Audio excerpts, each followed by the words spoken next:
तळो तूच कर्म तुझे नाम धर्म वार करी पंथ पांडुरंग परम पुरुष शौर्ये पांडुरंग मुरारी कमल नयन हासम गोपिका चित्तहारी प्रगट निकट शोभे रुक्मिणी रम्यवाणी सदय धवल हासम विठ्ठलं चिंतयामि महायोग पीठे तटे भीमरथ्यं वरं पुण्डलीकाय धातुं मुनीन्द्रे समागत्य तिष्ठं तमानन्दकन्दं परब्रह्मलिङ्गं भजे पाण्डुरङ्गकारो प्रथमनमनः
नमो ज्ञानेश्वरा नमो ज्ञानेश्वरा नमो ज्ञानेश्वरा नमो ज्ञानेश्वरा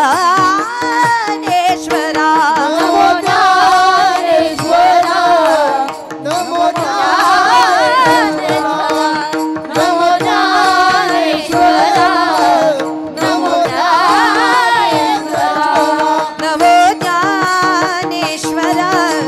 नमो ज्ञानेश्वरा नमो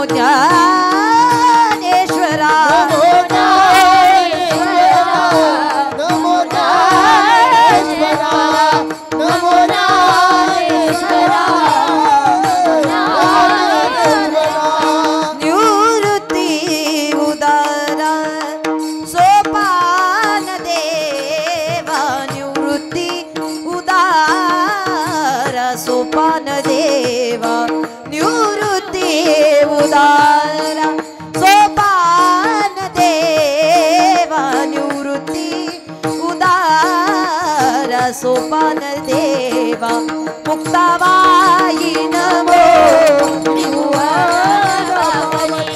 मुक्ताबाई नमो त्रिभुवन पावनी ओम नमो ज्ञानेश्वरा करुणा करा दयाला तुमचा अनुग्रह लाभला पावने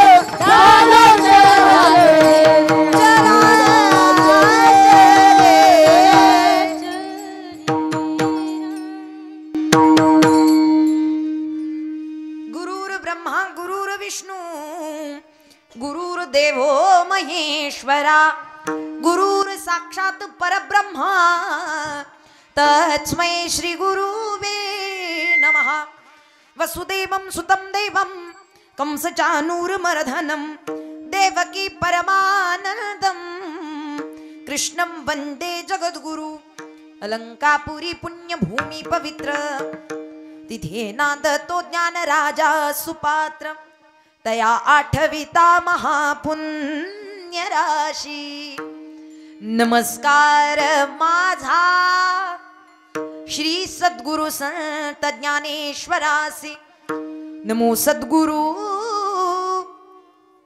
तुकया ज्ञान दीपा नमो सद्गुरु सच्चिदानंद रूपा नमो सद्गुरु भक्त कल्याण मूर्ती नमो सद्गुरु भास्करा पूर्ण कीर्ती जयांचे केली स्मरण होय सकल विद्येचे अधिकरण तेची वंदू श्री चरण श्री गुरूंचे ते नमस्कारोणी आता इफेक्ट ठेवा नॉर्मल साईको ठेवा आणि आवाजाची थोडीशी मस्तक हे पायावरी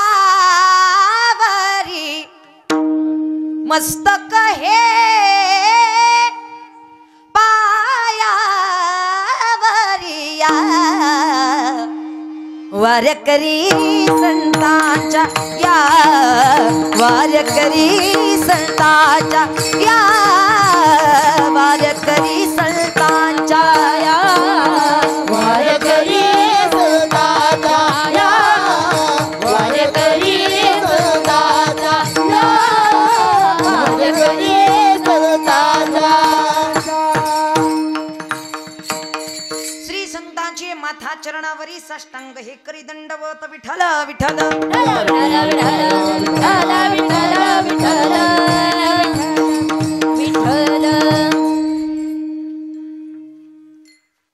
रामकृष्ण हरी. मागच्या रोसल्या का काय बोला ना झाल्या. रामकृष्ण हरी. संसाराच्या नावे घालून या शून्य वाढता हा पुण्य धर्म केला हरी भजनी हे धवडीले जग चुकविला लाग कडी काळाचा कोणाही न लगे साधनांचा पंग करणे केला त्याग देह बुद्धी हरी भजनी हे धवडीले जग चुकविला लाग कडी काळाचा तुका म्हणे सुख समाधी हरी कथा तुका म्हणे सुख समाधी हरी कथा नेने भव व्यथा गाईल ते हरी भजनी हे धवडीले जग चुकविला लाग कडी काळाचा. प्राप्त प्रसंगी प्राप्त स्थळी श्री कीर्तन रूपी सेवेकरिता निवडलेला घेतलेला अभंग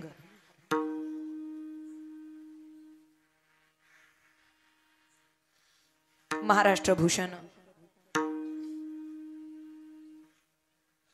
देहू निवासी वैराग्याचे मूर्तिमंत पुतळे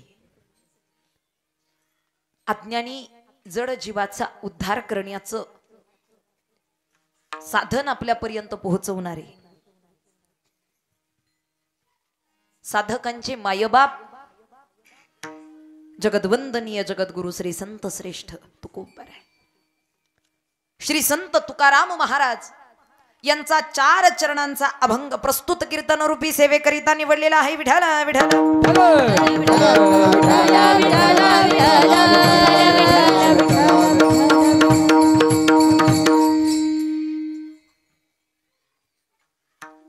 या अभंगाच्या माध्यमातून जगद्वंदनीय श्री जगद्गुरु तुकोबार आहे पूर्व कर्माची सूचना देत आपल्या जीवनाचं खऱ्या अर्थानं प्रयोजन कोणत्या साधनाच्या माध्यमातून साध्य प्राप्त केलं याबद्दलची जाणीव या अभंगाच्या माध्यमातून करून देतात. अत्यंत सुंदर आणि भव्य अशा स्वरूपामध्ये भक्ती आणि शक्तीचा संगम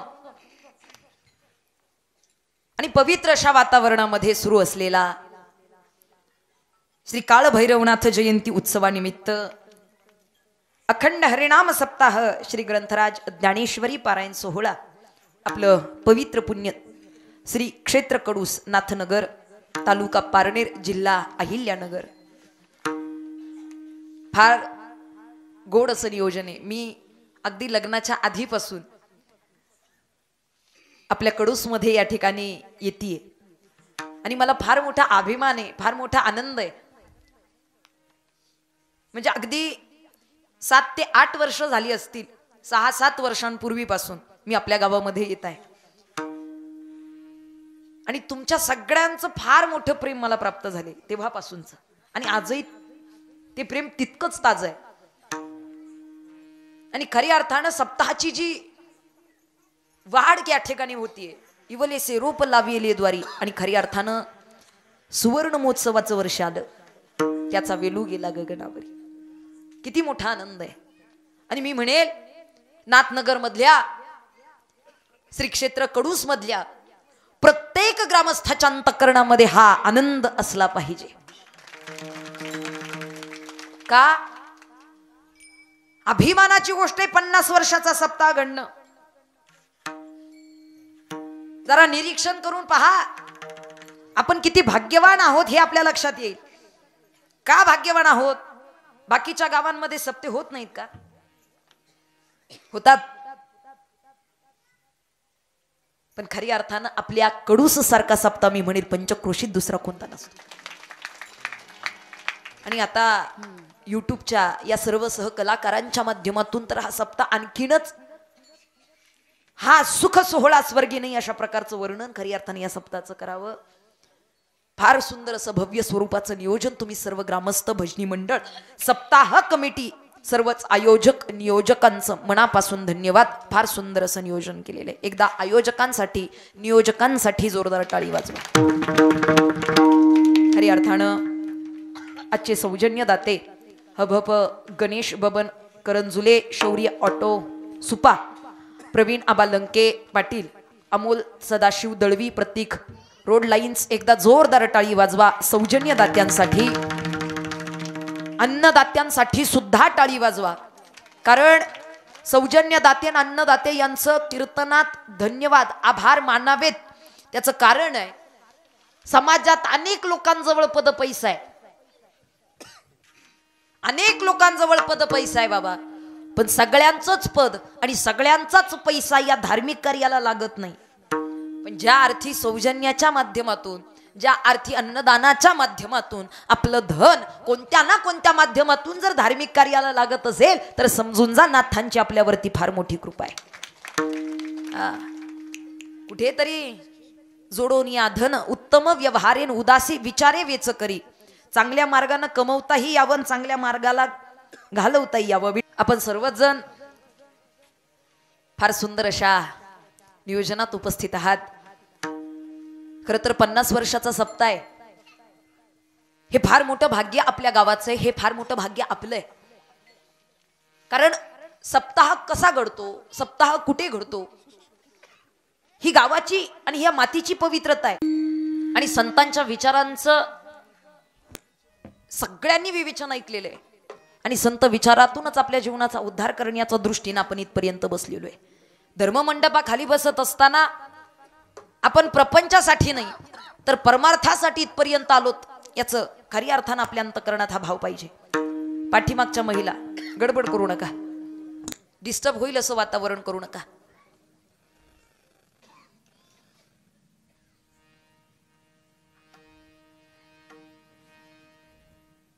तुमच्या आणि आमच्या कल्याणाचा मार्ग जगामध्ये फक्त आणि फक्त 2च ठिकाणी प्राप्त होतो, 2च जणांकडून प्राप्त होतो. एक म्हणजे आईबाप आणि दुसरे म्हणजे संत.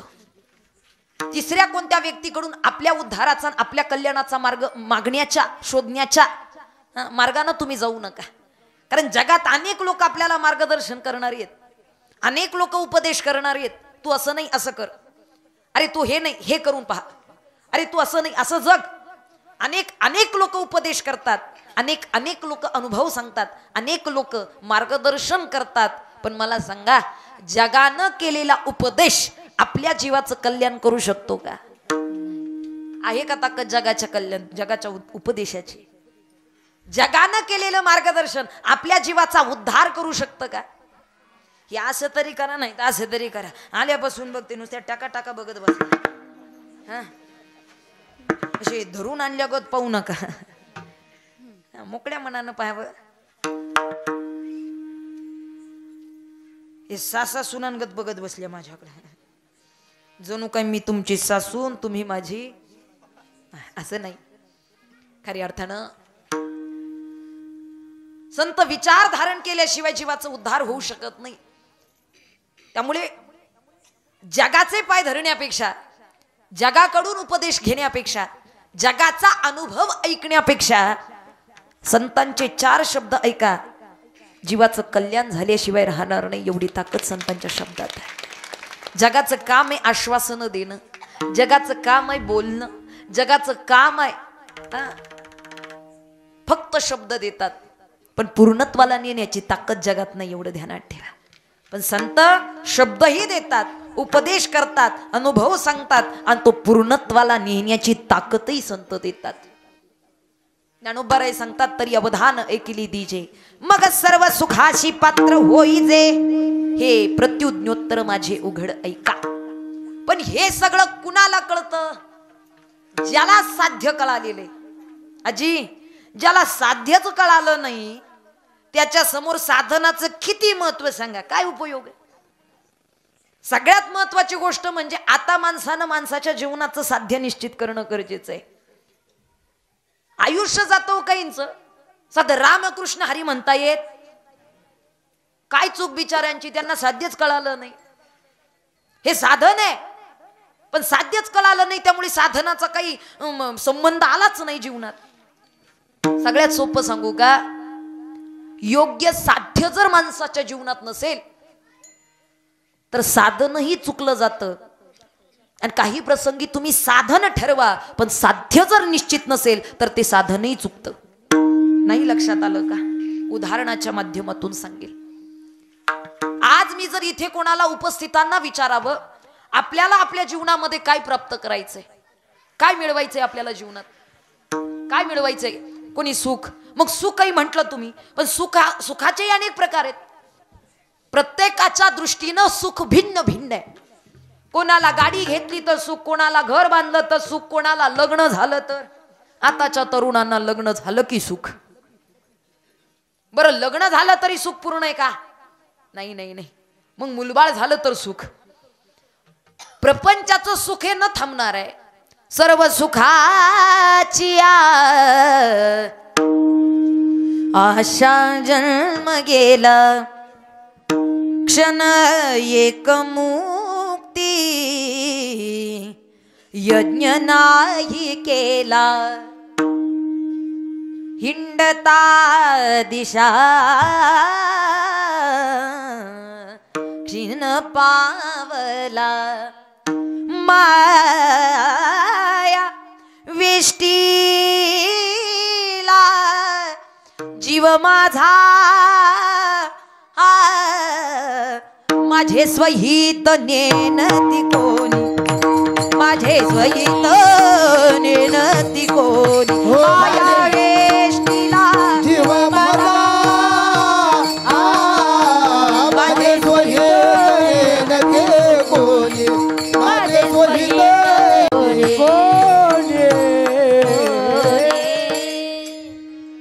काय होतं? आयुष्य जातो काहींच. रामकृष्ण हरी म्हणता येत नाही, साध्य कळालं नाही. आणि काहींना साध्य कळालं तर साधन चुकलं, काहींना साधन कळालं तर साध्य चुकलं. का? आपलं पूर्वी प्रयोजनच नाही, ते गडबड होते. संतांनी आपल्याला आधीच सांगितलं, करावी तातडी. तुम्ही याचं नियोजन करून ठेवा, कारण एकदा का वेळ निघून गेली, काळ निघून गेला, सांगा ना पुन्हा तो काळ आणि पुन्हा ती वेळ प्राप्त होईल का? आता हे पांढरं कितीही काळ केलं तरी चैतन्य पुन्हा येईल का? त्यातलं जे तारुण्य ते पुन्हा येईल का? ते तेज पुन्हा येईल का? ती ताकद पुन्हा येईल का? ती शक्ती पुन्हा येईल का? तो विवेक पुन्हा येईल का? नाही येऊ शकत. त्यामुळे संतांचा दृष्टिकोन आणि तुम्हा आमचा दृष्टिकोन फार वेगळा आहे. कळालं नाही काय पाहिजे, काय पाहिजे आपल्याला. आता बाबांनी सांगितलं सुख पाहिजे, पण मी आता सांगितलं सुखाचंही भरपूर वाढत राहतं, सुखही थांबत नाही. हे झालं की ते झालं की ते झालं की ते झालं की ते वाढत राहतं. काही लोकांना डॉक्टर व्हायचं, काहींना इंजिनियर व्हायचंय, काहींना अधिकारी व्हायचं, काहींना पदाधिकारी व्हायचंय, बरोबर की नाही. आणि नाहीच काही झाला तर महाराज व्हायचंय. पण काही ना काहीतरी मिळवायचंय, काही ना काहीतरी प्राप्त करायचंय. आता इथं बसलेल्यांनाच माझा प्रश्न आहे. आतापर्यंत मी तुम्हाला विचारतेय, तुम्हाला काय मिळवायचंय, तुम्हाला काय मिळवायचंय, तुम्हाला काय मिळवायचंय. कोणाच्या विचारात, कोणाच्या मनात घर आलं, कोणाच्या मनात गाडी आली, कोणाच्या मनात डॉक्टर इंजिनियर आलं, कोणाच्या मनामध्ये पद आलं, कोणाच्या मनामध्ये धन आलं. पण एकाच्या तरी मनामध्ये तृप्ती, मोक्ष, समाधान आलं का? एकाच्या मनामध्ये तरी मोक्ष, मुक्तीचा नाव आलं का? आलं का? नाही आलं. का? जे पाहिजे, जे मिळवायचंय ते विसरून गेलो आपण. काय प्राप्त करायचंय आम्हाला? मुक्ती मिळवायची आहे, मोक्ष प्राप्त करायचा, मुक्ती मिळवायची. एक राजा होता. राजा त्याच्या नगरामध्ये फार मोठा भक्त, इकडे लक्ष देऊ नये का, फार मोठा भक्त, फार सुंदर अशी भक्ती त्यानं भगवंताची केली अंतःकरणापासून, आणि भगवान परमात्मा प्राप्तही झाला. भक्ती करत असताना तुम्ही कोणत्या रंगाची कपडे घालताय काही घेणं देणं नाही. तुम्ही कोण आहात, अधिकारी आहात, धनाधीश आहात की नाही आहात काही घेणं देणं नाही. भक्ती करताना तुम्ही सुंदर दिसताय की नाही दिसत याच्याशी काही घेणं देणं नाही. भक्ती करत असताना तुम्ही कोण्या गावावरून आलात, कधी आलात, कसे आलात काही घेणं देणं नाही. पण भक्ती करत असताना भगवंताच्या समोर उभा राहिल्यानंतर तुमच्या अंतःकरणामध्ये भाव कसा आहे याच्याशी घेणं देणं आहे. वाजू वाटल्या तर मोकळ्या मनानं वाजवा, मोकळे व्हा. हे एकानं वाजवावं, दुसऱ्यानं बघत राहावं. आणि मी तर म्हणे कीर्तनात टाळी चुकूनही चुकू नका. करे टाळी बोला मुखे नाम हो, करे टाळी बोला मुखे नाम, बोला मुखे नाम, करे टाळी बोला मुखे नाम. लागोनिया पाया विनंती तुम्हाला, करे टाळी बोला मुखे नाम, हो लागोनिया पाया विनंती तुम्हाला, करे टाळी बोला मुखे नाम, हो करे बोला मुखे नाम.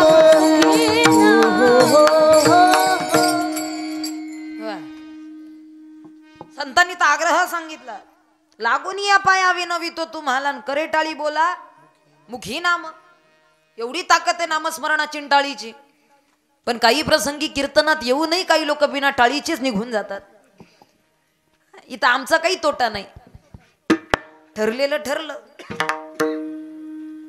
सांगण्याचं तात्पर्य आमचा काही तोटा नाही, पण इथे जर आपण टाळी चुकलोत तिथे आपली टाळाटाळ झाल्याशिवाय राहणार नाही, एवढं ध्यानात ठेवा.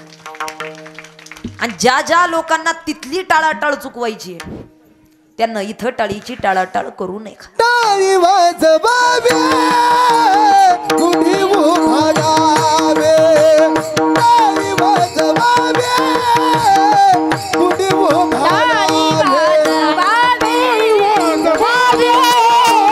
गुढी उभारावे, टाळी वाजवावे, गुढी उभारावे. आवाज वाढवा.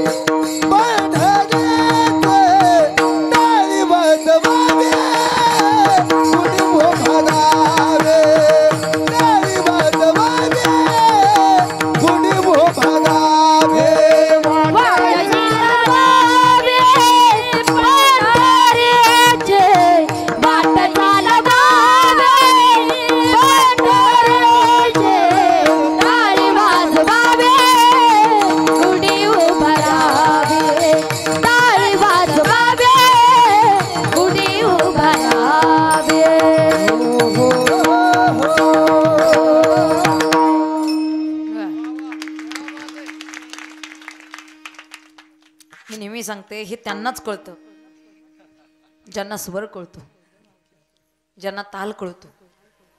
ज्यांना स्वरही कळेना आणि तालही कळेना ते उगा शेपात राहते. नेमकं चाललंय काय काही कळत नाही. ती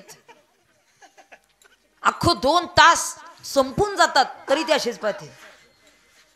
काही प्रसंगी आम्हाला प्रश्न पडतो आमचं चुकलं का काय, पण त्यांना कळत नाही हे कीर्तन झाल्यावर कळतं. सांगण्याचं तात्पर्य कीर्तनात बसलात थोडाफार स्वर कळावा, नाही कळाला थोडाफार ताल कळावा. काही लोकांना स्वरही कळत नाही तालही कळत नाही. कीर्तनातला कुठलाच स्वर आणि कुठलाच राग कळत नाही. त्यांना फक्त एकच स्वर कळतो, ज्ञानेश्वर राहिले ठाळेवाज. काय उपयोग आहे. अहो काही तर सुरुवातीच्या विठोबा रखमाईला निघून जाते. त्यांना वाटतं कीर्तन काय उपयोग आहे. जाणीव असल्याशिवाय त्याचा आनंद घेता येत. जाणीव असेल तर ज्ञानोबाराय ज्ञानेश्वरी मध्ये सांगतात हीच ती वेळ पुण्यकर्म साठवण्याची. आपण प्रपंचामध्ये धनदौलत बँकेत साठवली आहे, पण पुण्यकर्माचं धन मात्र आपल्याला अजून साठवता आलं नाही.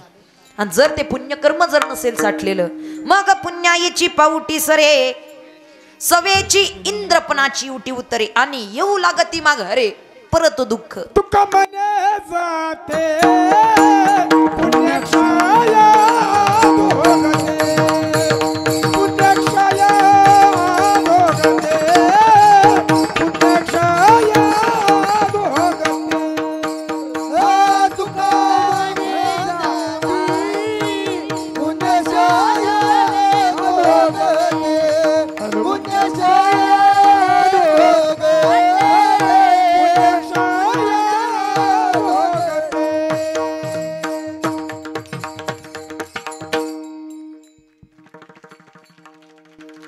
फार मोठा भक्त त्या नगरामध्ये अत्यंत अंतकरणानं भगवंताची सेवा केली आणि भगवान परमात्मा प्राप्त झाला. भगवान परमात्मा प्राप्त झाला आणि याच्या समोर प्रस्ताव मांडला की मी तुला प्रसन्न झालो, आता तू माझ्या बरोबर वैकुंठाला चल, माझ्यासोबत वैकुंठाला चल. हा भक्त इतका आनंदित झाला, त्यानं भगवंताचे चरण धरले, म्हणले महाराज देवा, खऱ्या अर्थानं तुम्ही मला वैकुंठात न्यायला यावं, काय माझं परम भाग्य, काय माझं मोठेपण सांगावं, काय माझं भाग्य म्हणावं. देव मला वैकुंठात घेऊन जायला यावा, खरंच माझं किती मोठं भाग्य. देवा मी यायला तयार आहे, तयार आहे, मी यायला अगदीच तयार आहे, का नाही यावं, अगदीच तयार आहे, पण माझी एक अट आहे, माझी एक इच्छा आहे. मी भक्ती केली म्हणून तुम्ही मला घेऊन जायला आलात, पण माझी इच्छा आहे माझ्या नगरातल्या सगळ्याच लोकांना आपण वैकुंठात घेऊन जाऊ, सगळ्यांना सोबत न्यायचं, त्याशिवाय एकटा मी येणार नाही. देव म्हणला अरे अरे असं सगळ्यांना मला नाही नेता येत का, ज्याच्या त्याच्या कर्मानुसार ज्याचं त्याचं प्रारब्ध, आणि ज्याचं त्याचं प्रारब्ध त्या पद्धतीच इथपर्यंत स्वर्ग नरक जे काही प्राप्त होत असेल हे मी नाही सांगत. ज्ञानोबराय सांगतात, जे जयाचे कर्मसूत्र मांडूनी ठेविले स्वतंत्र, तो तेची गतीशी पात्र होईल. जगा ज्याचं त्याला वांचुनी देते घेते अनेक, निभ्रांत नाही सम्यक, तेथे कर्मची फलसूचक मनुष्य लोकी. त्यामुळे सगळ्यांना नाही नेता येणार, नाही नाही देवा, सगळ्यांना सोबत न्यायचं, नगरातल्या सगळ्या लोकांना सोबत घ्यायचं, तरच मी तुझ्या बरोबर येणार, नाही तर मी सुद्धा येणार. ऐकताय ना तुम्ही. देव म्हणला अरे बाबा असं नाही होत, नाही नाही असं असंच झालं पाहिजे. हट्टाला भेटला. देव म्हणले ठीक आहे, तुझी इच्छा आहे ना नगरातल्या लोकांना सगळ्यांनाच वैकुंठात न्यायचं, मग आता फक्त तू नगरातल्या लोकांना विचारून ये कोणाकोणाला वैकुंठात यायचंय, कोणाकोणाला सोबत यायचंय, कोणाकोणाला वैकुंठात जायचंय. आता नगराचं सोडा, आपल्या इथं कडूस मध्ये कुणाला कुणाला वैकुंठात जायचंय. कुणाला वाटतं आपल्या नावापुढं वै लागावा, कै लागावा. हे कै आणि वै कुणालाच नको वाटतं, बरोबर की नाही, का वाटतंय कुणाला जावं. हा तो भक्त नगरातल्या लोकांना विचारू लागला, एका एकाला. एका ठिकाणी गेला, म्हणले चला भगवान परमात्मा घेऊन जायला आलाय, वैकुंठात जायचंय, पुष्पक विमान थांबलेलं आहे, चला म्हणले वैकुंठात. ते बाबा म्हणले दादा अरे आलो असतो बरं का, पण नातवाची 10वी चालू आहे, घरी कोणी नसतं आणि बाकीचे घर सगळं मला सांभाळावं लागतं, घराची जबाबदारी सगळी बाहेर निघून गेल्यावर कोणावरती राहते, हा म्हाताऱ्या माणसावर. त्यामुळे मला काही आता लगोलग येता येणार, तुम्ही पुढे व्हा, मी मागच्या गाडीनं. आता मागची गाडी पाठवायची यांना. दुसऱ्याच्या घरी गेले, चला म्हणले देव थांबलेत, वैकुंठाला जायचं, चला वैकुंठाला. आजी म्हणली अरे लेका आली असते बरं का मी, पण नातवाचं लग्न तोंडावर आलं, असं कसं लग्न सोडून जावं, लग्न झाल्यानंतर बघू, आता काही मला वेळ. तिसऱ्याच्या घरी गेला, कोणी सांगावं शेतीची कामं चालू, कोणी सांगावं पोराचं लग्न आलं, कोणी सांगावं शिक्षण आलं, कोणी सांगावं काय, कोणी सांगावं काय. अख्खा नगरात विचारलं पण एकही व्यक्ती वैकुंठाला जायला तयार झाली नाही. कुणीच वैकुंठाला जायला तयार नाही. बळचानं ओढून घ्यायला गेले तरी सुद्धा नाही. वाईट वाटलं त्या भक्ताला. भगवंतासमोर गेले, उभा राहिले, देवाला म्हटले देव चला. देव म्हणले अरे चला कुठे, लोक कुठे, नगरातली माणसं. म्हटलं कोणीच यायला तयार नाही. सगळ्यांना विचारलं पण कुणालाच वैकुंठात आता सध्या यायचं नाही. असं कसं, आता घेऊनच जायचं, शिवाय जायचं घेऊनच. अरे देवा कोणीच यायला तयार नाही, कोणी ऐकायला तयार नाही. सगळ्यांना विचारलं का तू, सगळ्यांना विचारलं, अगदी घरोघरी विचारलं पण कुणी सुद्धा तयार नाही. लहानांपासून अगदी छोट्या थोरांपर्यंत कोणी यायला तयार नाही. म्हणले प्राण्यांना विचारलं का तू, म्हणले देवा प्राणी सुद्धा वैकुंठात नेऊ शकतो, नेऊ शकतो, तुला काय आपलं विमान खालीच जायचंय. तेवढी 2-4 तिकीट निघाली तर तुम्हाला कळालं का, प्राण्यांना सुद्धा तो विचारायला गेला. आणि पहिलं डुकराचं घर लागलं. ते डुकराच्या घरी गेला, मैफिल बसली होती आणि त्यांना सांगितलं अहो उरका, वैकुंठात जायचंय, देव थांबलेला आहे, पुष्पक विमान आलेलं आहे, वैकुंठात घेण्यासाठी चला म्हणले उरका. देव आलाय न्यायला. या डुकराला आनंद झाला, देव आलाय पुष्पक विमान घेऊन वैकुंठात न्यायला. तयार आहात का यायला. ते डुक्कर म्हटलं हो मी तयार आहे, पण मी एकटा कसा येऊ, का माझा प्रपंच. म्हणले काय प्रपंच आहे, माझी मुलं बाळ, माझ्या बायका. म्हणले किती, 5 बायका 40 मुलं. 5 बायका 40 मुलं, त्यांनाही सोबत घेऊन जावं लागेल. आहे का जागा, आहे म्हटले. चला तुम्हाला काय करायचं. यांना आतमध्ये आवाज दिला, कुणाला, आपल्यासारखा का, ए डुकरीन. आता ते त्यांच्या, आता काय बोललं असेल ते त्याच्या भाषेमध्ये बोललं असेल, म्हणजे त्याचा अर्थ आपण आपल्या प्रपंचात असं बोलायचं असं. त्यानं त्याच्या भाषेत आवाज दिला, अगं देव आलेला आहे वैकुंठात नेण्यासाठी, उरक, सगळ्यांना सोबत घेऊन जायचं. बायको म्हणली हो हो हा चांगली गोष्ट आहे, वैकुंठात जायला मिळतंय, थांबा जरा साडी नेसते, पोरांची कपडे वगैरे चेंज करते, म्हणजे जायला निघू. हिनं सगळ्यांचं आवरलं, सगळ्यांनी आवरलं, साड्या नेसल्या, सगळं व्यवस्थित. आणि मग तो डुकराचा तोफा या भक्ताच्या पाठीमागे वैकुंठात जायला निघाला. पुष्पक विमानापर्यंत पोहोचले. देव म्हणला चला, कोणा ना कोणीतरी आलं की नाही वैकुंठात जायला. भक्तालाही समाधान वाटलं, माणसं नाही निदान हा जीव तरी निघाला वैकुंठात जायला.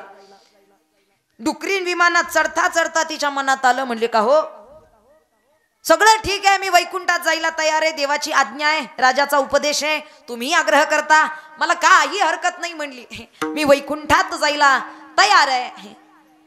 पण जे अन्न आपल्याला इथं मिळतं ते तिथं मिळेल का. तुमच्या आहे ना जागे तुम्ही, लक्षात आलं का. नाही कळत तो साधन, नाही कळत साध्य. या जीवाला किती जरी चांगला उपदेश केला, साधनच नाहीये जीवनामध्ये, काय साध्य प्राप्त होईल. विठ्ठल विठ्ठल काय मिळवायचंय विसरून गेलो. पण संतांना याची जाणीव आहे. त्यामुळे पूर्व प्रयोजन संतांचं आहे, संतांचं पूर्व प्रयोजन आहे.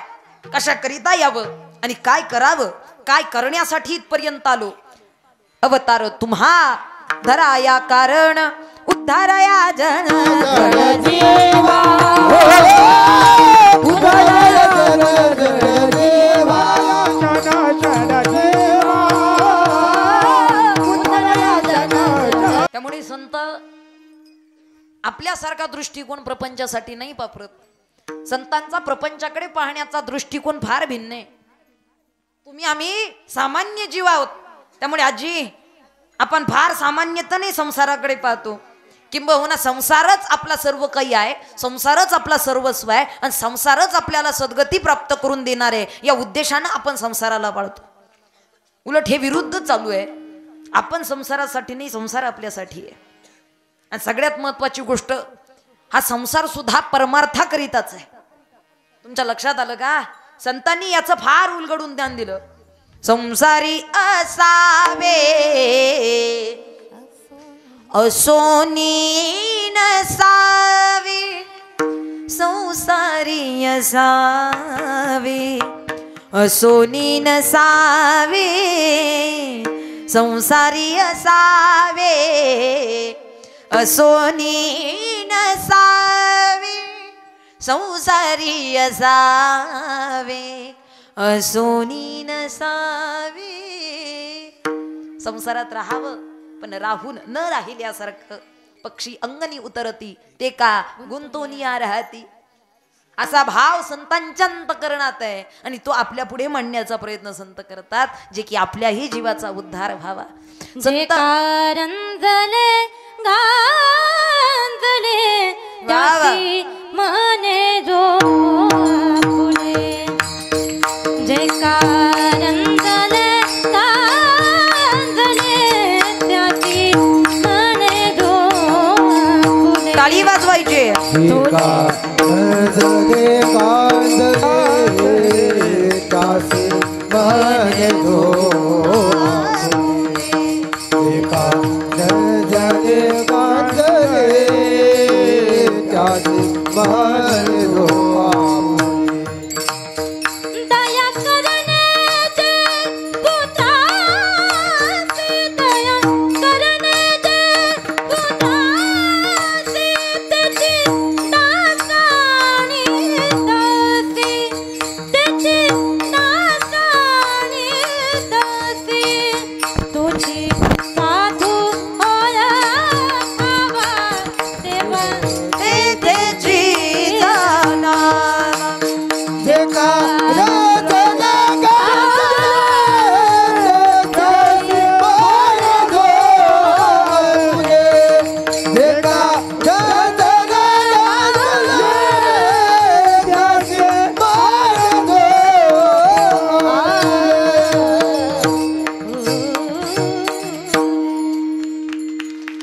वा.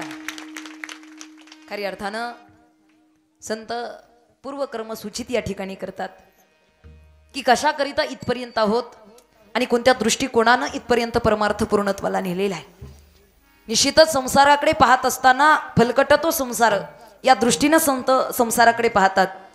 कारण हे प्रत्येकाला साधता येत नाही, प्रत्येकाला प्राप्त होत नाही. बाबा, प्रपंच हा मिठासारखा असला पाहिजे. प्रपंच कशासारखा असला पाहिजे? परमार्थ म्हणजे भाजी आहे.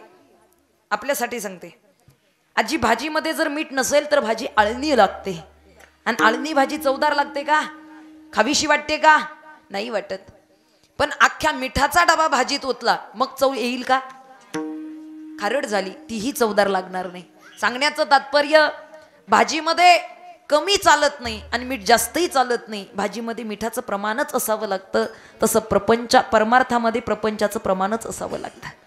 परमार्थामध्ये प्रपंच प्रमाणातच पाहिजे, चवीपुरता पाहिजे. पूर्णतः आपण प्रपंचासाठी नाही वाहून घेतलं पाहिजे, पूर्णतः आपण प्रपंचाच्या आहारी नाही गेलं पाहिजे. संत सांगतात, जेवढं काही आपल्याला प्राप्त करता येईल त्या सगळ्याचा त्यागही माणसाला करता आला पाहिजे तर खरा प्रपंच. सगळं काही प्राप्त करून अख्ख्या वैभवात मी तर म्हणेल भगवंतानं केली आहे तुमच्यावरती कृपा. असाल तुम्ही धनवान, असाल तुम्ही श्रीमंत, असेल तुमच्याकडे धन, तर तुम्ही कंजूसपणाचं जीवन जगू नका. देवाची कृपा असेल, भगवंताची कृपा असेल आणि आपल्याकडे धन असेल, आपल्याकडे वैभव असेल तर श्रीमंतीचं जीवन जगा, चांगलं टापोटाप जीवन जगा, चांगल्या पद्धतीचं जीवन जगा. उग कंजूसपणाचं जीवन. काही लोकांजवळ धन भरपूर राहतं, ते स्वतःच्याही पोटाला नीट खात नाही. अहो ते अंगाला नीट कापड घालत नाही, स्वतःच्या पोटाला नीट खात नाही. जगाला काय देणार? जगाचं सोडा, निदान आपुली आपण करा. असेल भगवंताची कृपा तर. म्हणून खऱ्या अर्थानं सांगण्याचं तात्पर्य संतांचा जो दृष्टिकोन आहे तो कशा करीता आहे. जगद्गुरु तुकोबाराय अभंगाच्या माध्यमातून निश्चितच साधनाच्या माध्यमातून साध्यप्राप्ती सांगतात आणि कशा पद्धतीनं त्यांनी आपल्या जीवनाचं प्रयोजन केलं. निश्चितच संसाराकडे कोणत्या दृष्टीनं कोणत्या भावनेनं पाहतात अभंगाच्या प्रथम चरणात. संसाराच्या नावे घालून या शून्य, संसाराच्या नावे घालून या शून्य, टाळी वाजवायची. संसाराच्या नावे घालून या शून्य, संसाराच्या नावे घालून या शून्य, संसाराच्या नावे घालून या शून्य, संसाराच्या नावे घालून या शून्य, संसाराच्या नावे घालून या शून्य, संसाराच्या नावे घालून या शून्य, हो संसाराच्या नावे घालून या शून्य, संसाराच्या नावे घालून या शून्य, संसाराच्या नावे घालून या शून्य, संसाराच्या नावे घालून या शून्य, हो हो हो संसाराच्या नावे घालून या शून्य, संसाराच्या नावे घालून या शून्य, हो हो हो संसाराच्या नावे घालून या शून्य, संसाराच्या नावे घालून या शून्य, वाढता हा पुण्य धर्म केला, वाढता हा पुण्य धर्म केला, हो हो हो वाढता हा पुण्य धर्म केला, वाढता हा पुण्य धर्म केला, वाढता हा पुण्य धर्म केला, हो वाढता हा पुण्य धर्म केला, हो हो हो वाढता हा पुण्य धर्म केला, वाढता हा पुण्य धर्म केला, हरी भजनी है धवले जग, हरी भजनी है धवले जग, हरी भजनी है धवले जग, हरी भजनी है धवले, हो हो हो हो हरी भजनी है धवले जग, हरी भजनी है धवले जग, हरी भजनी है धवले जग, हरी भजनी है धवले जग, संसाराच्या नावे घालून या शून्य, वाढता हा पुण्य, वाढता हा पुण्य धर्म केला, संसाराच्या नावे घालून या शून्य, वाढता हा पुण्य, वाढता हा पुण्य धर्म केला, धर्म केला, धर्म केला. वा.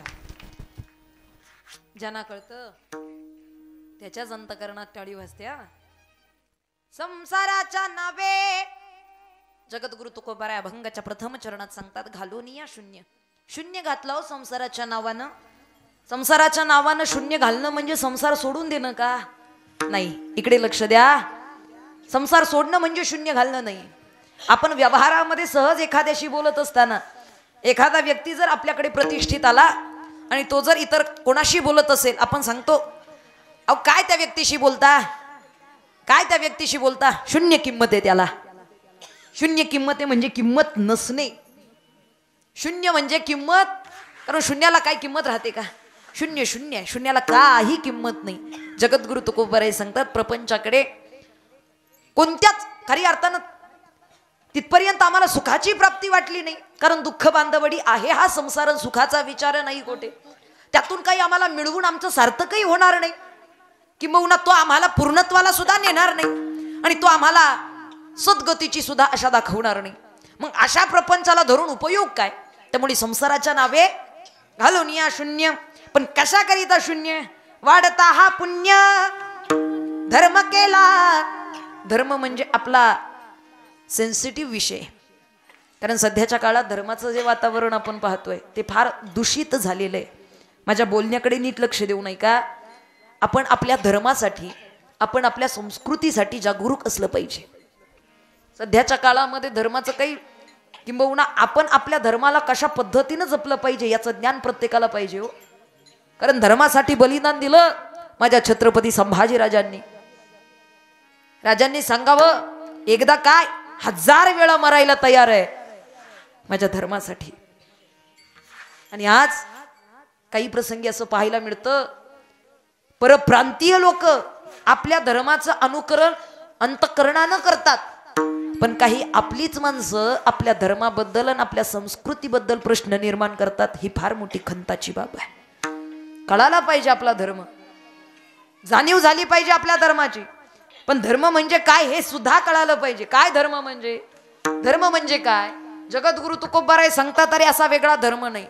धर्म म्हणजे काय? सकळ धर्माचे कारण नामस्मरण हरी कीर्तन. भगवंताचं नामचिंतन करणं, चांगल्या विचाराची देवाणघेवाण करणं आणि सात्विकता धारण करून जगणं म्हणजे धर्म आहे. धर्म काही असा दिसणारा कोणती गोष्ट नाही. आपल्या अंतःकरणातला सात्विक भाव, आपल्या अंतःकरणातील सुंदर चांगला विचार, शुद्ध विचार म्हणजे धर्म आहे. लक्षात ठेवा. आपल्या एकमेकांमधला प्रेमभाव म्हणजे धर्म आहे. खरी अर्थानं लेकराचं आईवरती आणि आईचं लेकरावरती असणारा प्रेम म्हणजे धर्म आहे. भावाचं भावावरती आणि गावाचा गावावरती असणारा जीव आणि विश्वास म्हणजे धर्म आहे.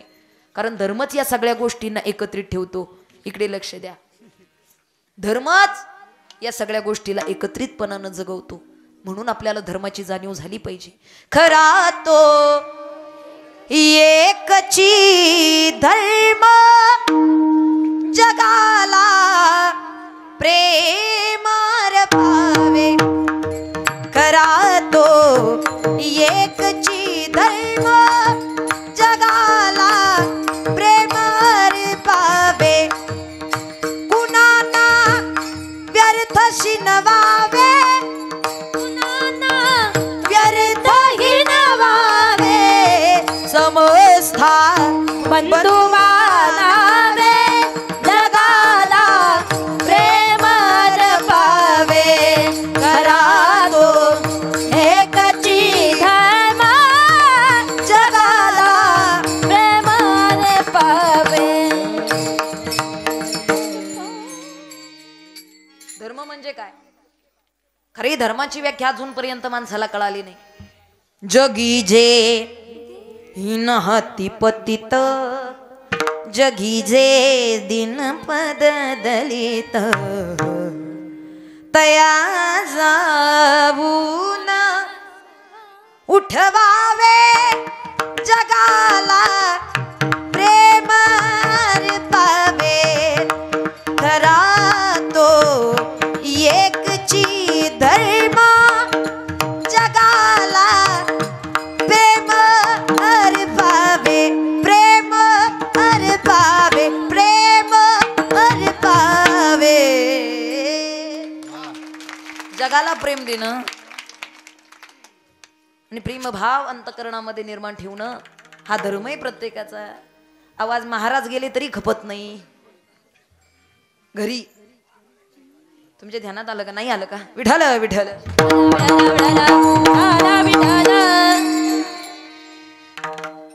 आज एवढी विचित्र भावना झालेली माणसाची जुन्या जाणत्या माणसांकडून हा धर्म पाहावा, जुन्या जाणत्यांकडून हा प्रेमभाव पाहावा, जुन्या जाणत्या माणसांकडून खरी अर्थानं नाती जपण्याचं धोरण पाहावं, जुन्या जाणत्यांकडून खरा प्रामाणिकपणा घ्यावा आणि जुन्या जाणत्यांकडूनच खरा विश्वास आणि खरी भक्ती घ्यावी. त्यांच्या इतकी चांगली श्रद्धा आणि त्यांच्या इतका निर्मळ भाव आजच्या अंतःकरणात दिसत नाही.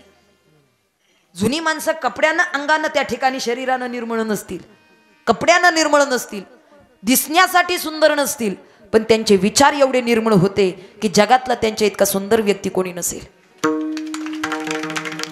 आज चेहऱ्यावरती सुरकुत्या पडल्या म्हणून जग तिरस्कार करतं म्हाताऱ्या माणसाचा. चेहऱ्यावरती सुरकुत्या पडल्या म्हणून जग तिरस्कार करतं. पण एक गोष्ट नीट लक्ष देऊ नये का, ही नम्रता धारण केलेली माणसं, ही प्रामाणिकपणा अंतःकरणात धरलेली माणसं खरी अर्थानं आपल्या भक्तीचा प्रचार आणि प्रसार, हे 50 वर्ष आहे ना. मला एकच गोष्ट तुम्ही सांगा, बाकीचं जाऊ द्या, पण 50 वर्षापूर्वी ज्यावेळी सप्ताह सुरू करण्यात आलता, एवढं डेकोरेशन होतं का हो? एवढी लाइटिंग होती का? एवढी सिस्टीम होती का? एवढी साधनं होती का? अगदी दगडाच्या टाळामधून गाईले अभंग, काही नव्हतं, साधनं नव्हती, एवढा समाज नव्हता, पण शून्यातून विश्व निर्माण करण्याची ताकद या जुन्याच माणसाने आपल्यामध्ये दिलेली आहे. त्यामुळे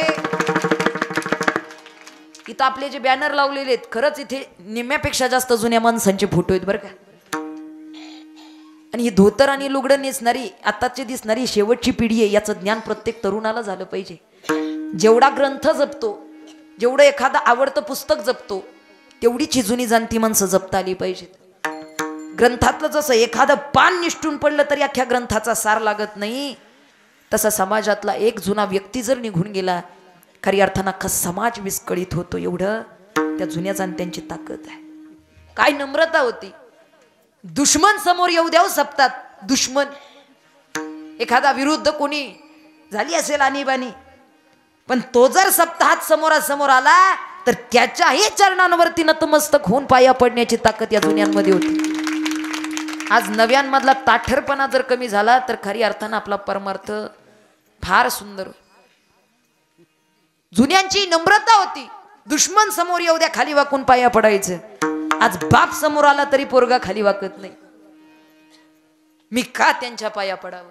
अरे बाबा वडील आहेत तुझे, मी का त्यांच्या पाया, अरे बाप आहे तुझा, मी का त्यांच्या पाया पडावं? अभिमान झाला, मी का पाया पडावं?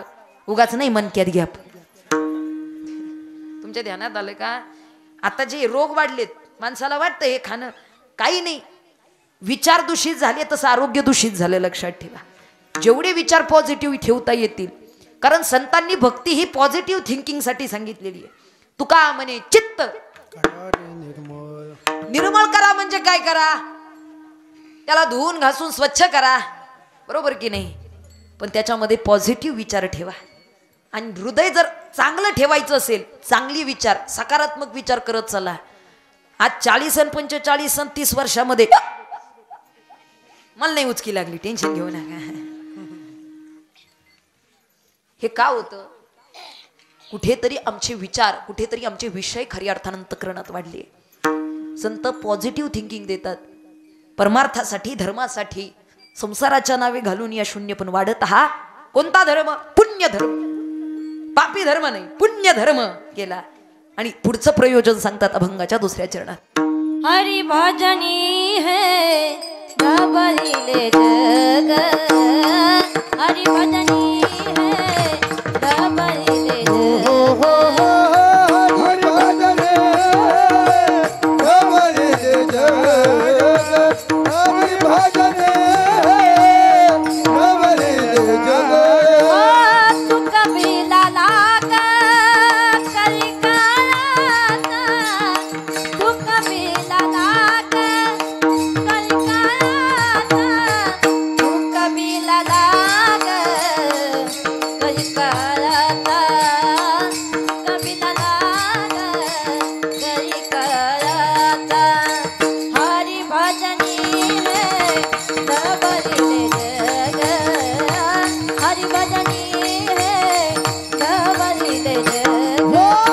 तुका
ढवळीले जग.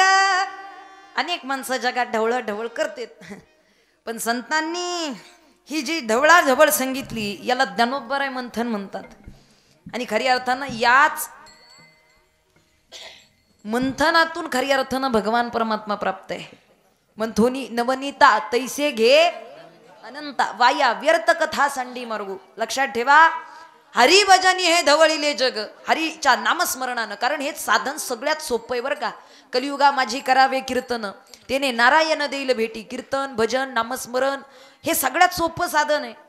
आणि तुम्हा आम्हा सारख्यांसाठी अगदी सहजतेनं ते सुलभतेनं प्राप्त होणार आहे. कुणाला प्रपंच सुखी कराय, महिला मंडळ तुम्हाला विचारते मी, पुरुषांना नाही. तुमच्याकडे काही प्रपंचाचे चाव्या नाही. जे काही असेल ते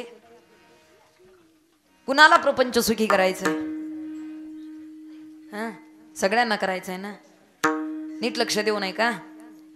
इथे वृद्धही आहेत आणि इथे तरुणही आहेत, म्हणजे इथे सासाई आहेत आणि इथे सुनाई आहेत. प्रपंच ज्यांना ज्यांना सुखी करायचा एकच बीज मंत्र तुमच्यापाशी देते. पहिला सासांसाठी बीज मंत्र देते. वाटत असेल आतापर्यंत चांगल्या पद्धतीचं तुम्ही जीवन जगलं, प्रपंच चांगला केला, काटकसर होती, कष्ट होते, भरपूर सहन केलं, पण इथून पुढे सुनांच्या भविष्यामध्ये जर आपल्याला सुखी समाधानी राहायचं असेल तर सुनांच्या प्रपंचामध्ये ढवळाढवळ करायची. वा नाही, तुम्ही म्हटलात ते बरं झालं. ज्यांच्या सुना आल्यात त्यांचा विषय सोडून द्या, पण ज्यांच्या सुना यायच्यात त्यांच्यासाठी सांगते.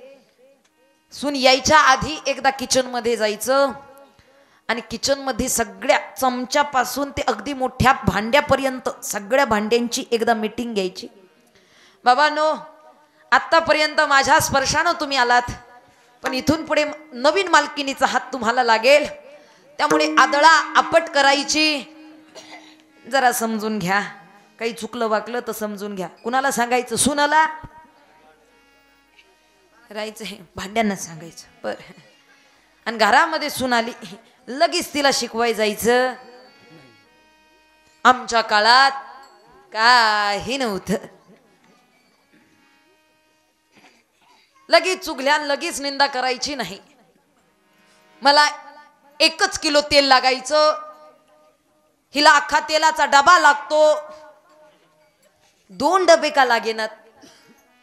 तुमच्या काळात पैसा कमी, धन कमी, साधन कमी, कमी लागत होतं. आता धन वाढलं, तिचा नवरा महिन्याला लाख रुपये कमवतो, अख्खा डबा का लागेना. भाजीत होते ना तसा पेईना. काय हे नाही, माझा शब्द कळाला का? लगेच सांगण्याची गरज, घाई करायची नाही. समजून घेऊनच प्रपंच पूर्णत्वाला नेता येतो. लक्षात ठेवा. मी का सांगते, कारण सध्याच्या काळामध्ये एवढं दूषित वातावरण झालेले, इतक्या गोष्टी वाढलेल्या आहेत प्रपंचाच्या, की तिथे परमार्थ सुद्धा नीट घडत नाही. घराचं वातावरण जर नीट असेल तर चांगला परमार्थ चांगल्या विचारानं करता येतो. जर घरचं वातावरण दूषित झालेलं असेल, आणि सगळ्यात महत्वाची गोष्ट आपल्यावरती आहे. लक्षात ठेवा, आपल्यावरती डिपेंड आहे आपल्या घराचं वातावरण कसं असलं पाहिजे. महिलांसाठी सांगते मी, महिलांवरती. नवीन सून घरात आली, आजी नवीन सून घरात आली आणि सासूनं तिला भाजी बनवायला सांगितली. भाजी बनवायला सांगितली वांग्याची. आता सुनचं कर्तव्य होतं, नवीन घर आहे, नवीन माणसं आहेत, नवीन चव, काय करायचं, कशी करायचं हे कोणाला विचारण्याचं गरज होती? सुनबाईनं सासूला विचारण्याची गरज होती. पण सुननं आगाऊपणा केला, सासूला नाही विचारलं. 250 किलोमीटर लांब मम्मीला फोन केला.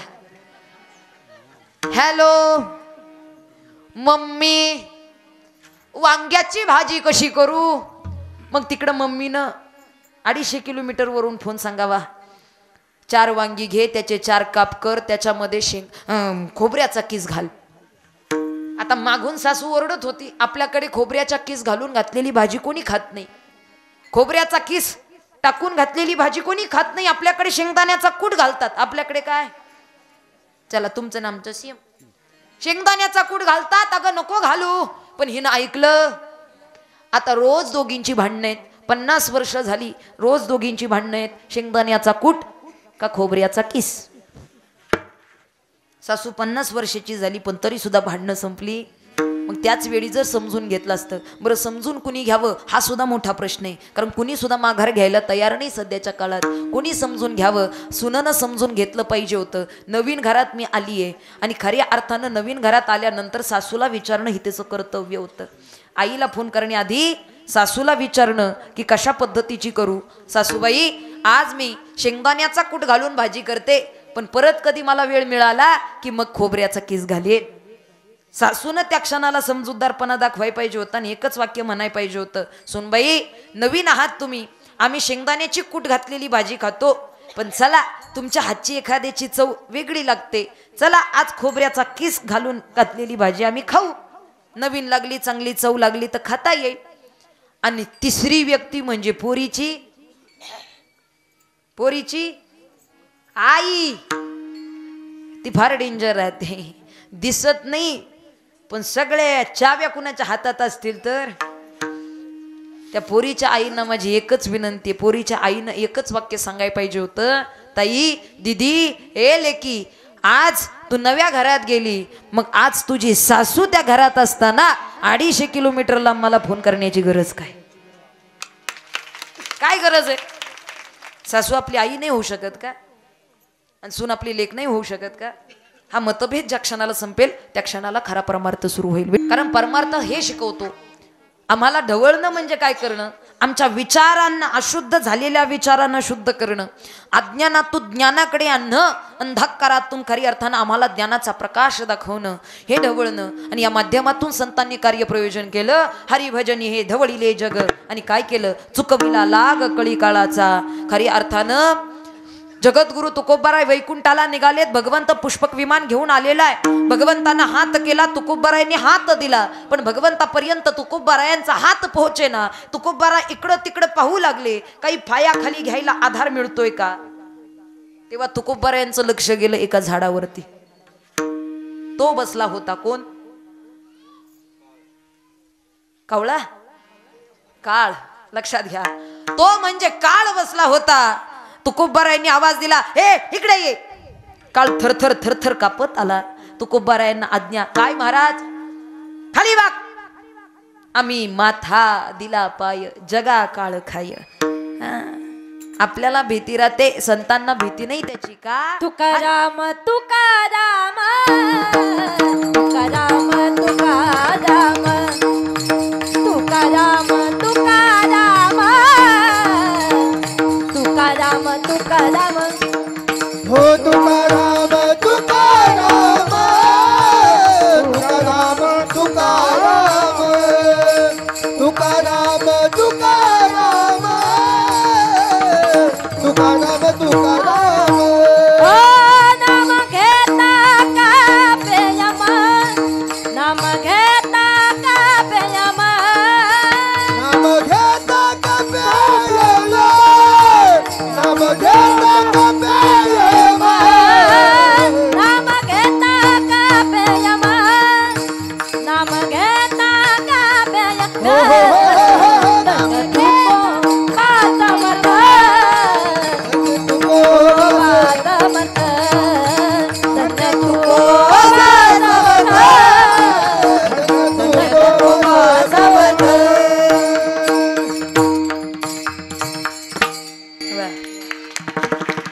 आपल्याला काळाची भीती आहे, पण तुकाराम तुकाराम नाम घेता कापेयम ही ताकद कशाची, तर हरिभजनाची ही ताकद आहे, हे साधनाची ताकद आहे. त्यामुळे ते साधन आपल्याला चुकायचं नाही, ते साधन आपल्याला खरी अर्थानं निश्चित त्याच्या माध्यमातून साध्य प्राप्त करायचं.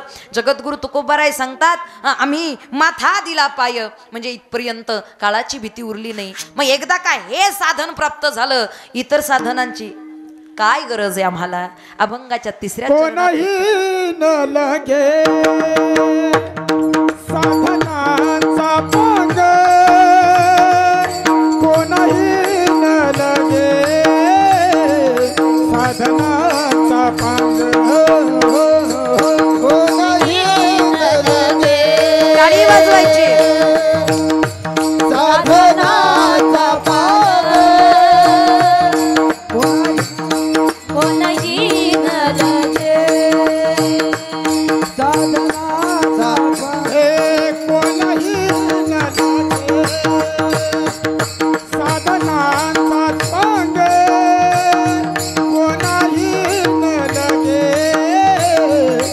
साधनाचा पांग कोणही न लगे साधनाचा पांग कोणही न लगे साधनाचा पांग करणे केला त्याग देहबुद्धी करणे केला त्याग देहबुद्धी हरिभजन हे खबरीले जग हरिभजन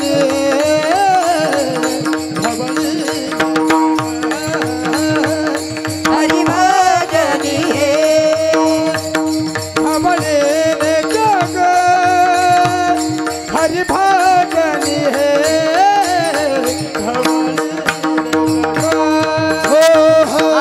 हरिभजनी हे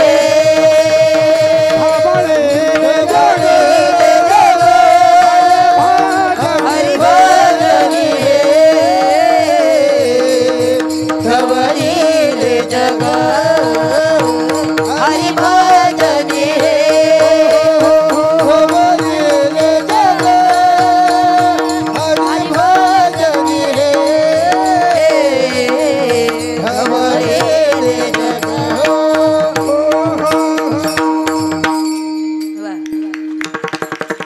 कोणाही न लगे साधनांचा पांग करणे केला त्याग. कारण संतांचं वैराग्य हे तुमच्या आमच्या सारखे मरकट वैराग्य नाही.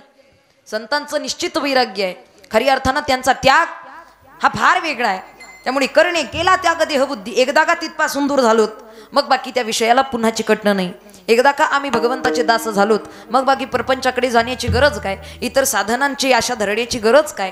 तसं आपणही अंतकरणामध्ये भगवंताविषयी श्रद्धा निर्माण करा. देवाचं खरं अस्तित्व माणसाला कळलं पाहिजे. तरुणांना तरुणींना माझी विनंती आहे, आपण वेल एज्युकेटेड आहात, चांगल्या परीचं ज्ञान आपण प्राप्त करता. खऱ्या अर्थानं आपला देव देश आणि धर्मासाठी जगता आलं पाहिजे. आपल्याला काही नास्तिक विचारांची लोक आजही या धार्मिक कार्याला विरुद्ध उभी राहतात. काही आम्हाला म्हणते तुम्हाला काही कामं नाहीत का, बाबा करू दे ना, येऊ का नाही मिळत. बहुत सुकृताची जोडीन म्हणूनही विठ्ठली आवडी. हे सगळ्यांच्या भाग्यात नाही राहत. आणि भगवंताला जाणणारा असे काही सगळे नाही. बहुनान जन्म ना म्हणते ज्ञान वानवान प्रबद्धते वासुदेव सर्वमतीन महात्मा सुदुर्लभ. असा कोणीतरी एखादाच आहे.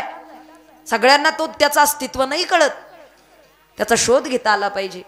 आपल्याला भगवंताचं अस्तित्व जाणता आलं पाहिजे. नाही कळालं व देवाचं अस्तित्व म्हणून समाजामध्ये जी काही क्रिया जे काही कर्म आपण पाहतोय ना, जे की आपल्याला बुद्धीलाही पटत नाही, डोळ्याला पावसं वाटत नाही, कानाला ऐकू वाटत नाही, अशी कर्म समाजात घडतात. अगदी 4 अन 5 वर्षाच्या लेकींवरती अत्याचार अन्याय घडावा, कुठेतरी स्त्री बलात्कार स्त्री भ्रूण हत्येसारख्या घटना घडाव्यात, गोमातेची हत्या घडावी आणि आई बापासाठी वृद्धाश्रमाची संख्या वाढावी, ही अधर्माची वाढ आहे. त्यामुळे कुठेतरी आपल्या या भजनाचा परिणाम तिथपर्यंत व्हावा की तो अधर्म संपुष्टात यावा आणि धर्माची वाढ व्हावी. याच्यासाठी प्रयत्न केला पाहिजे. इकडे लक्ष द्या. आज कोणासाठी जगलं पाहिजे याचं ज्ञान ठेवा. नाही ते विचार अंतकरणात धरून आपलं जीवन बर्बाद करून घेऊ नका. खास तरुण तरुणींनी आपल्या मनात काय धारण करायचं, जेणे आपल्या जन्माचं सार्थक आहे असाच विषय आणि असाच विचार आपल्या अंतकरणात धारण करा. का नाही त्याच्यासाठी उभं आयुष्य जगत राहता. उभं आयुष्य गेलं. ज्यांनी आपल्यासाठी हाडाचे काढून रक्ताचं पाणी केलं ते आई बापासाठी जगा. हे मी नाही, हे राजांनी दाखवून दिलं. ही स्त्रींची इच्छा, स्वराज्य निर्माण केलं, आईचं स्वप्न पूर्ण केलं. सगळ्यात मोठा भाग्यवान कोण आहे? ज्याला या ठिकाणी आई बापाचं स्वप्न पूर्ण करता येतं तो जगातला भाग्यवान व्यक्ती आहे. जगातला श्रीमंत कोण आहे? ज्याच्या घरामध्ये आई बाप आनंदानं भाकरीचा घास खातात तो जगातला श्रीमंत व्यक्ती. मग त्याची झोपडी का असे ना, श्रीमंत आहे तो. जगातला पुण्यवान कोण आहे? ज्याला आई बापाची सेवा साधता आली तो जगातला पुण्यवान व्यक्ती आहे.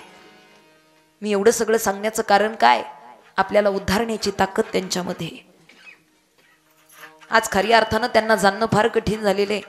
अनेक प्रसंगी दशक्रियेला 13व्याला वर्ष श्राद्धाला गेलो ना जी, लोक रडतात, मुलं रडतात, मुली रडतात, सुना रडतात, नातवंड रडतात आणि शोक व्यक्त करतात. ताई सांगा ना देवाला माझ्या आईला परत पाठवायला, सांगा ना देवाला माझ्या वडिलांना परत पाठवायला. म्हणलं का हो, होते तोपर्यंत नाही त्यांच्याशी नीट बोलता आलं, होती तोपर्यंत नाही त्या आईला वेळ देता आला. बाबा होते तोपर्यंत नाही त्यांचे कष्ट आम्हाला कळाले. सध्याच्या काळात इतकी विचित्र परिस्थिती आहे.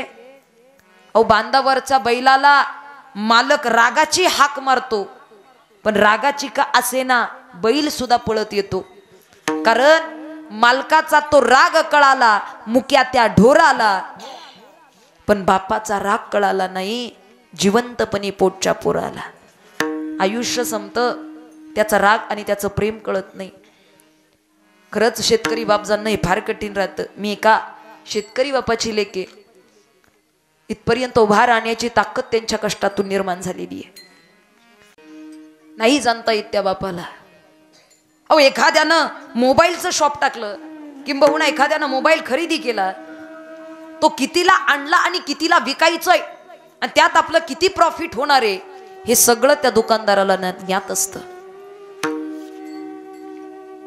एखादी वस्तू घेतली आहे, ती वस्तू विकायची आहे, तिच्यात आपल्याला किती नफा होईल हे त्या दुकानदाराला माहीत असतं, हे त्या व्यापाऱ्याला माहीत असतं. पण शेतामध्ये लाखोचं बी पेरायचं, हाडाची काढीन रक्ताचं पाणी करायचं, चांगल्या परीनं तिथपर्यंत कष्ट करून ते पीक उभा करायचं, पण बाजारात नेल्यानंतर त्याचं मूल्य काय होईल याचं ज्ञान त्या शेतकऱ्याला नाही. त्याची किंमत काय होईल, त्याचा काय भाव असेल हे शेतकऱ्याला माहीत नाही. पण प्रामाणिकपणे कष्ट करणं त्याला माहीत आहे. खरी अर्थानं एशीत बसलेल्या साहेबाला 2 मिनिटं उन्हात चाललं तर उष्माघाताचा त्रास होतो. एसटीत बसलेल्या साहेबाला 2 मिनिटं उन्हात चाललं तर उष्माघाताचा त्रास होतो. माझा बाप 40-45 डिग्री सेल्सिअस तापमानावरती शेतात रात्रंदिवस कष्ट करतो. त्यानं कधी आपल्या शरीराची, त्यांनी कधीच आपल्या स्वतःची काळजी नाही विचारली. डब्यामधली साखर खाताना गोड लागते हो, डब्यातली साखर खाताना गोड लागते, पण उसाला पाणी देत असताना उसाचं पाचट अंगाला किती कापतं, रक्ताच्या चिळकांड्या उडतात. अहो रात्री अपरात्री पाणी देत असताना त्या बापानं कधी वाघ पाहिला नाही, कधी साप पाहिला नाही, कधी थंडी पाहिली नाही, कधी ऊन वारा पाऊस पाहिला नाही. त्याचं दुःख जाणणं कर्तव्य पोरांचं.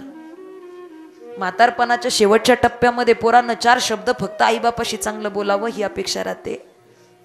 तुम्ही जेवलात का इथपर्यंत विचारलं तरी समाधान आहे हो या जुन्या जाणत्यांना. आणि खऱ्या अर्थानं त्या बापाचं अस्तित्व कळालं तर निश्चित तो भगवान परमात्मा जाणता येईल. इथपर्यंत ज्ञान संतांनी आम्हाला दिलेलं आहे. प्रत्येकानं त्याचं अस्तित्व जाणं. मी नेहमी सांगते, त्यानं काय कष्ट केलेत आपल्यासाठी, ठीक आहे, ठीक आहे, काय कष्ट केलेत आपल्यासाठी, काय परिश्रम आहेत त्याचे आपल्यासाठी. बाप कष्टाचा काबाडी ऊस मळ्यात तोडतो या, भाकर पोरांना ठेवून कांड ऊसाच चाखतो या. खमीस खवाटी फाटलेलं सुई दोऱ्यान शिवलेलं माझ्या बापाच्या धोतराला सदा ठिगाळ जोडलेलं. आली जत्रा गावाची बाप बाजारला जायाचा, अन उधार पधार कापड पोरांना नाहीचा. चूल पेटत नवती दिसा दिवस घराला, चूल पेटत नवती दिसा दिवस घराला. पाहिली भर धान्यास साठी बाप वनवन फिरला, बाप कष्टाचा काबाडी, बाप कष्टाचा काबाडी. खऱ्या अर्थानं त्याचे कष्ट जाणावेत, त्याचं दुःख जाणावं. अधिकच न बोलता या प्रसंगातून आपण आपल्या संतांचं, आपण आपल्या भगवंताचं अस्तित्व ओळखावं आणि त्याचं नामचिंतन करून आपल्या जीवनाचा उद्धार करावा. विठोबा रखुमाई, विठोबा रखुमाई, विठोबा रखुमाई, विठोबा रखुमाई, विठोबा रखुमाई, विठोबा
काय आनंद घेतला हो यांनी.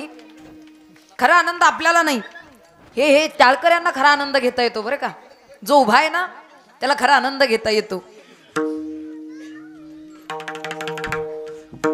काय सुंदर भव्य स्वरूपाचं नियोजन आपल्या सर्वांनी केलेलं आहे. खरंच मनापासून धन्यवाद. आणि ही भैरवनाथांची कृपा आहे, त्यामुळे भैरवनाथांचंही आपल्याला भजन करता आलं पाहिजे. एकदा सर्वांनी हात वरती करायचे, सर्वांनी अंतःकरणापासून आपल्याला भगवंताचं, नाथांचं नामस्मरण करायचंय. सोनियाचा दिवस आज,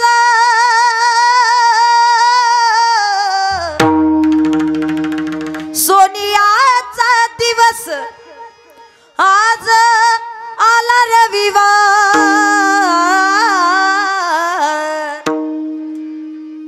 सोनियाचा दिवस आज आला रविवार. काल भैरवनाथा तुझा होतो जय जयकार. काल भैरवनाथा तुझा होतो जय जयकार. काल भैरवनाथा तुझा होतो जय जयकार. काल भैरवनाथा आवाज टाळीचा.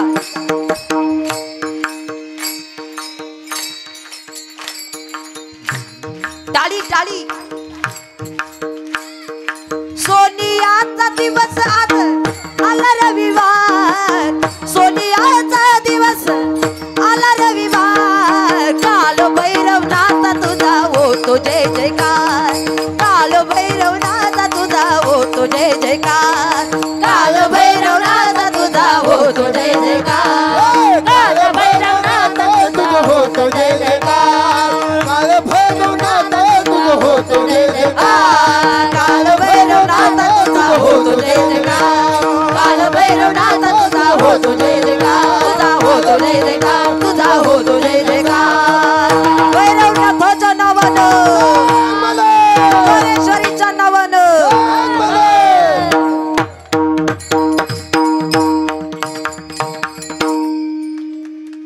वा, ही मला फरमाईश आली होती. तुमच्या सगळ्यांची ऊर्जा फार मिळाली. खरी अर्थानं अंतःकरणापासून धन्यवाद. फार सुंदर अशी सेवा आपण सगळेजण करताय. जगद्गुरु तुकोबाराय निश्चितच आपल्याला हा अनुभव हे मार्गदर्शन सांगतात. संसाराच्या नावे घालून या शून्य वाढता हा पुण्य धर्म केला. हरिभजनी हे धवळीले जग चुकविला लाग कडी काळाचा. या ठिकाणी आज कीर्तन रूपी सेवेकरिता फार उत्कृष्ट अशी गायनाची साथ आमच्या आदरणीय फार सुंदर असा महाराष्ट्रात ज्यांचा आवाज आमच्या भगिनी या ठिकाणी वैष्णवी ताई. एकदा जोरदार टाळी वाजवा वैष्णवी ताईसाठी. मनापासून धन्यवाद ताई. फार गोड अशी या ठिकाणी सुरांची साथ तुमची प्राप्त झाली. कालच आमची भेट आपल्या वाळवणीमध्ये झाली होती आणि तदनंतर पुन्हा इथपर्यंत येण्याचा योग. फार मनापासून धन्यवाद.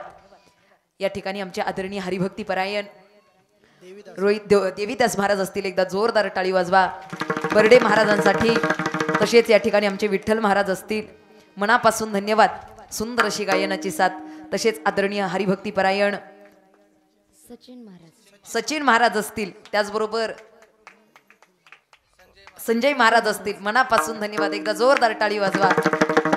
हरिभक्ती परायण विजय महाराज मनापासून धन्यवाद. एकदा खरंच तुम्हा सगळ्यांची फार उत्कृष्ट अशी साथ. तसेच आमच्या ताई आरती ताई आणि ईशा ताई मनापासून धन्यवाद. ताई गोड अशी सुरांची साथ तुमची प्राप्त झाली. फार मनापासून धन्यवाद बरं का. ही कलाकार ही गुणीजन वर्ग फार छान पद्धतीने आपल्याला प्राप्त झालेली आहेत. फार मोठं धन्यवाद. ही टाळांची उत्कृष्ट अशी साथ या सर्व बालगोपाळांनी दिलीत. एकदा जोरदार टाळी वाजवा. तसेच या ठिकाणी मृदुंगाची उत्कृष्ट अशी साथ आमचे आदरणीय हरिभक्ती परायण बंधुस्थानी असणारे अंगद महाराज मनापासून धन्यवाद. गोड अशी मृदुंगाची साथ या ठिकाणी प्राप्त झाली. मनापासून धन्यवाद. एकदा जोरदार टाळी वाजवा अंगद महाराजांसाठी. तसेच हार्मोनियमची सुरांची साथ उत्कृष्ट अशी आमचे आदरणीय बोगाडे महाराज असतील. मनापासून धन्यवाद. फार सुंदर अशी सुरसंवादिनीची साथ प्राप्त झाली. एकदा आमच्या चोपदार ताईंसाठी सुद्धा जोरदार टाळ्या. तुळशी वृंदावन उभा घेऊन राहिलेल्या आमच्या माता असतील. चोपदार बाबा असतील. विनेकरी ताई असतील. मनापासून धन्यवाद. माझी सैनिक यांच्या त्या पत्नी बरोबर की नाही. आतला विनेकरी विना पहारा घेणारे सैनिक आहेत ना. या ठिकाणी अखंड विना पहारा करणारे आजी माझी सैनिक यांचा सर्वांचा समूह आहे. एकदा जोरदार टाळी वाजवा. या म्हणजे आपल्या राष्ट्रासाठी यांना किती चांगलं कार्य करावं. जोपर्यंत खरी अर्थानं त्यांची सेवा होती सीमेवरती तिथपर्यंत जगण्याची लढण्याची तोपर्यंत त्यांनी सीमेवरती कार्य करावं. आणि आता खरी अर्थानं इथपर्यंत आपल्या मातीत पुन्हा आल्यानंतर आपल्या मातीचं आपल्या धर्माचं रक्षण करण्यासाठी तुम्ही आजही तेवढं प्रयत्नशील आहात. एकदा जोरदार टाळी वाजवा आजी माझी सैनिकांसाठी. मनापासून धन्यवाद. आमच्या विनेकरी ताई असतील. उपस्थित सर्व श्रोते माईबाप आणि या ठिकाणी गजर हरिनामाचा यूट्यूब चॅनेलवाले आमचे दादा तुमचंही खूप मनापासून धन्यवाद. या सर्व कार्यक्रमाचं चित्रीकरण तुम्ही या ठिकाणी केलं आणि एकदा कॅमेरा तिकडं मागं फिरून सगळ्यांकडे फिरायला पाहिजे. जेणेकरून कोणी टाळी वाजवली कोणी नाही वाजवली, कोण रुसलं कोण हसलं कोण गप बसलं. पायवर केलेले गुडगवर केलेले पायलाम केलेले झोपेला आलेले डुकल्या खाणारे कीर्तन संपण्याची वाट पाहणारे सगळ्यांचं चेहरा हे छान पद्धतीनं एकदा सिस्टीमसाठी जोरदार टाळी वाजवा. फार मनापासून धन्यवाद दादा. उत्कृष्ट अशी साऊंड सिस्टीम या ठिकाणी तुमची ऑपरेटिंग झालीत आणि अगदी छान पद्धतीचा सुधार फार चांगल्या पद्धतीनं तुम्ही इथपर्यंत आपल्या शिष्टीमध्ये घेऊन येताय आणि फार मोठं कार्य तुम्ही करताय, मनापासून धन्यवाद. तसेच मी जाता जाता विनंती करेन, संतांनी जो धर्म पुण्य धर्म वाढवला तोच धर्म आपल्यालाही त्या ठिकाणी जागृत ठेवायचा आहे. पण कसा धर्म टिकवता येईल? घरात आई आणि गोठ्यात गायीची सेवा प्रत्येकानं करा, गोमातेची सेवा प्रत्येकानं करा. कारण मी स्वतः गोसेवक आहे. आज गावरान गाई, खिलार गाई हिचं महत्व फार कमी झालं हो. व्यवसायाच्या दृष्टीनं आपण इतर जातीच्या गायी आपण त्यांची त्या ठिकाणी पाळतो, पण गायीला आपल्या धर्माची गाई, आपल्या संस्कृतीची आणि देवानं जिची सेवा केली ती खिलार गाई, ती गावरान गाई, तिला पाळायचं नाही, ती अख्ख्या जगाला पाळते. आपण तिची सेवा करा. एक तरी खिलार गाई आपल्या घरी असलीच पाहिजे आणि तिची सेवा आपल्याकडून झाली पाहिजे. कारण गाई ही आपली दुसरी आई आहे, एवढं ध्यानात ठेवा. मी स्वतः गोसेवक आहे. गेल्या 2 वर्षापूर्वी आपल्या गावात कीर्तनाला आले होते. त्या प्रसंगी मी जसं गोमातेचं महत्व सांगितलं होतं आणि त्यावेळी खरंच आपल्या गावामध्ये कुठलीच भक्ती कमी नाही. म्हणजे राष्ट्रासाठी भक्ती करणार आहेत, गोमातेसाठी भक्ती करणार आहेत, देश देव धर्मासाठी जगणारी माणसं आपल्या गावात आहे. खरंच मी म्हणेल असं पुण्यवान गाव अख्ख्या जिल्ह्यात कुठं नसेल हो. इथे सगळ्या गोष्टीची जाणीव आहे. ज्यावेळी मी गायीचं महत्व व्यक्त केलं, आमची गोशाळेचं या ठिकाणी महत्व सांगितलं, त्याच क्षणाला आपल्या गावातून अंतःकरणापासून गोमातेची सेवा करण्यासाठी आमचे किसन दादा उभे, या ठिकाणी सचिन दादा, सुनील दादा उभे राहिले, सुनील दादा कनसे उभे राहिले आणि त्यांनी अंतःकरणापासून गोमातेची या ठिकाणी सेवा करण्याचा निश्चय केला. आणि त्याही वेळेस त्यांनी अंतःकरणापासून दातृत्वानं आम्ही खरी अर्थानं जे काही हे मानधन प्राप्त करू तिथपर्यंत गोमातेला देण्याचा प्रयत्न करतो. पण त्यांनी अंतःकरणानं त्या ठिकाणी धन स्वरूपात दातृत्वानं दान करून तिथपर्यंत गोमातेची सेवा करण्याचा निर्धार केला. मी म्हणेल ही गोसेवा फार मोठा लाभ, फार मोठा आशीर्वाद त्यांच्या जीवनामध्ये प्राप्त करते. प्रत्येकाच्या अंतःकरणात ही सेवा आली पाहिजे. आणि याही प्रसंगी आजही त्यांनी या ठिकाणी गोसेवेचं अंतःकरणामध्ये निश्चय केलेला आहे गोसेवा करण्याचा. स्वतः वैयक्तिकरित्या जर आपण सेवा करू शकत नसेल तर धनस्वरूपात त्यांनी दातृत्वानं दान केलं. आजही त्यांनी अंतःकरणापासून या ठिकाणी धनस्वरूपाचं दान करून त्यांनी गोमातेची सेवा केलेली आहे. दादा मनापासून तुमचं धन्यवाद. गोसेवेकरिता, गोशाळेकरिता.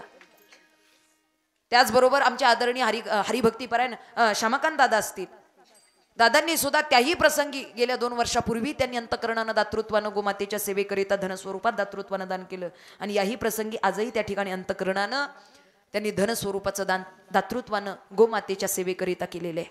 मनापासून धन्यवाद. एकदा जोरदार टाळी वाजवा. 4000 रुपयाची धनराशी. मी का सांगते हे सगळं?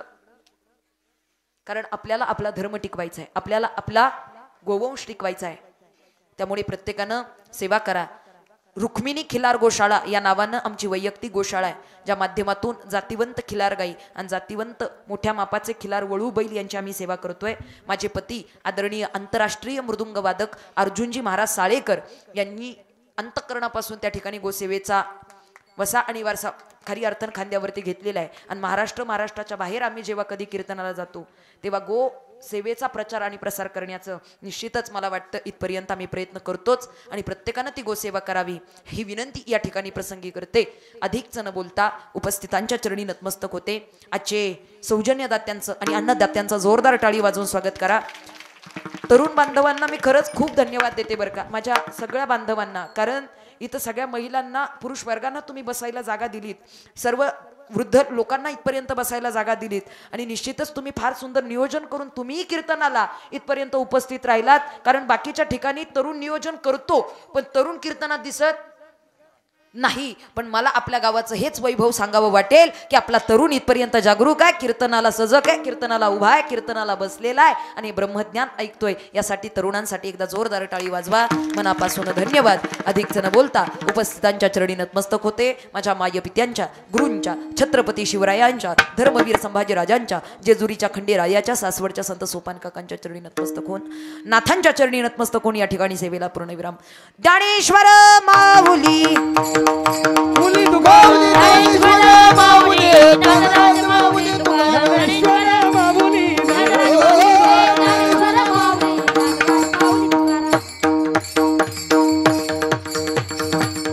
जगद्गुरु तुकोबारायांनी खऱ्या सुखाचं खऱ्या अर्थाने इथपर्यंत प्रतिपादन केलेलं आहे. तुमच्या आमच्या जीवनामध्ये सुखाच्या व्याख्या मी सुरुवातीला सांगितलं फार भिन्न भिन्न आहेत, पण संतांच्या जीवनामध्ये तुका म्हणे सुख समाधी हरिकथा याने भव व्यथा गाईल ते. इतर कोणाशी आपल्याला काही इतर साधनांचं काही घेणं देणं नाही. आम्हाला भगवंताच्या नामस्मरणातून हरिकीर्तनातून खऱ्या अर्थानं खरं सुख प्राप्त होतं. उपस्थितांच्या चरणी नतमस्तक होऊन या ठिकाणी सेवेला पूर्णविराम. विठ्ठल जय जय विठ्ठल जय विठ्ठल जय जय विठ्ठल.